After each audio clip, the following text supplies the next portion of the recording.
Assalamualaikum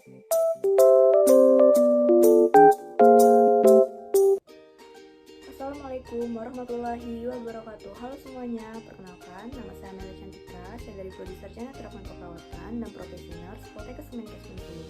Baiklah, pada video kali ini saya akan membahas tentang fenomena yang ada di lingkungan kita, yaitu fenomena betapa maraknya anak jalanan. Selamat menyaksikan.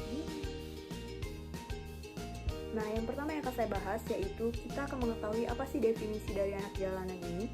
Nah, anak jalanan atau anak gelandangan ini, atau disebut juga secara eufemistis sebagai anak mandiri, sesungguhnya mereka ini adalah anak yang tersisih dan tereliminasi dari pelukan atau kasih sayang orang tuanya.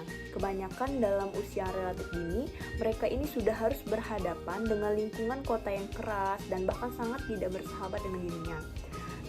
Sering terjadi anak jalanan ini harus bertahan hidup dengan cara-cara yang secara sosial kurang atau bahkan tidak dapat diterima oleh masyarakat secara umum. Selanjutnya, yang kedua, kita akan mengetahui beberapa ciri-ciri dari anak jalanan.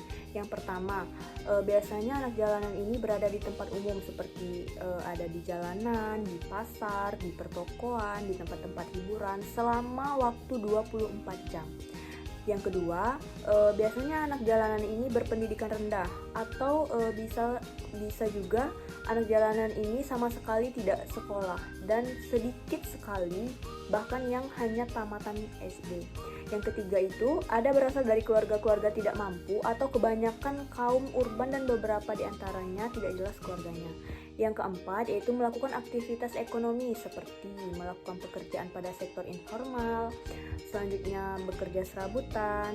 Nah, keterlibatan anak jalanan dalam kegiatan ekonomi ini akan berdampak kurang baik bagi perkembangan dan masa depan anak. Kondisi ini jelas tidak menguntungkan, bahkan cenderung membutakan terhadap masa depan mereka. Yang ketiga, ada beberapa macam anak jalanan menurut beberapa ahli. Yang pertama itu ada children on the street, yakni anak-anak yang mempunyai kegiatan ekonomi di jalan, namun mereka ini masih mempunyai hubungan yang kuat dengan orang tua mereka sebagai penghasilan mereka di jalanan dan diberikan kepada orang tuanya.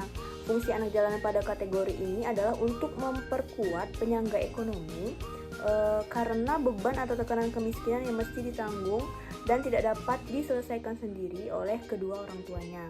Yang kedua ada tipe children of the street, yakni anak-anak yang berpartisipasi penuh di jalanan baik secara sosial maupun ekonomi, dan beberapa di antaranya ini mereka masih mempunyai hubungan dengan orang tuanya, tetapi frekuensi pertemuan mereka ini tidak menentu, bisa dibilang sangat jarang sekali.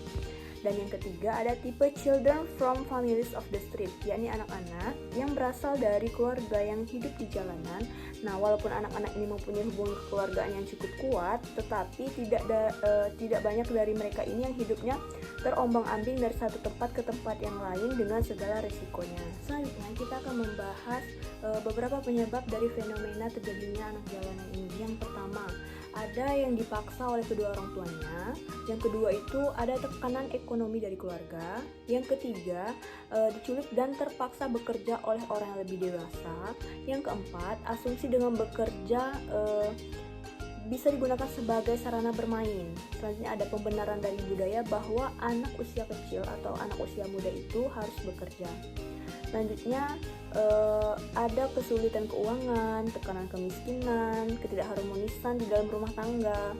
Selanjutnya ada hubungan orang tua dan anak yang kurang stabil. Saya akan menyampaikan pendapat saya tentang fenomena adanya anak jalanan ini. Pendapat saya yaitu keberadaan anak jalanan ini dilatar belakangi oleh kemiskinan, penyimpangan kepribadian, dan faktor luar dari anak jalanan tersebut sendiri. Faktanya, sebagian besar anak jalanan ini memang berasal dari keluarga miskin. Hal inilah yang merupakan pemicu utama anak melakukan kegiatan di jalanan. Kondisi tersebut terjadi akibat tidak terpenuhi kebutuhan hidupnya. Selanjutnya, anak jalanan ini memiliki tatanan hidup sendiri dengan tindakan dan perilaku sosial serta budaya tersendiri yang digunakan untuk mempertahankan diri dan mereka itu mau mendapatkan pengakuan sehingga mereka menentang kultur dominan yang ada di masyarakat.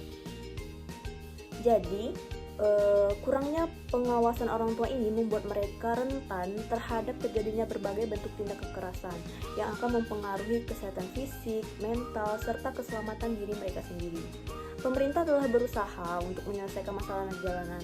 Namun, anak-anak jalanan sendiri ini rasanya memang sudah terlalu terlena dengan kehidupannya yang sekarang, atau bisa kita bilang mereka ini sudah menikmati hidupnya yang seperti ini. Jadi sampai saat ini pun penanganan terhadap masalah anak jalanan ini sering tidak tepat. Nah, hal ini menyebabkan permasalahan sosial yang melingkupinya tidak pernah selesai, bahkan cenderung terus meningkat. Nah, selanjutnya apa sih upaya atau intervensi kita sebagai perawat atau sebagai tenaga kesehatan yang bisa kita lakukan kepada anak jalanan ini?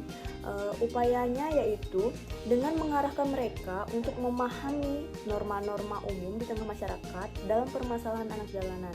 Nah, inti dari masalahnya ini adalah bukan hanya berfokus pada keadaan materi atau ekonomi, tapi juga masalah pola pikir dan mental yang masih belum maju untuk dapat memikirkan visi ke depan yang lebih baik. Jadi, untuk menanggulangi masalah anak jalanan ini, diperlukan perubahan pola pikir anak jalanan itu sendiri supaya tidak hanya merasa puas dengan kemudahan atau kegembiraan sesaat yang ditawarkan oleh jalanan.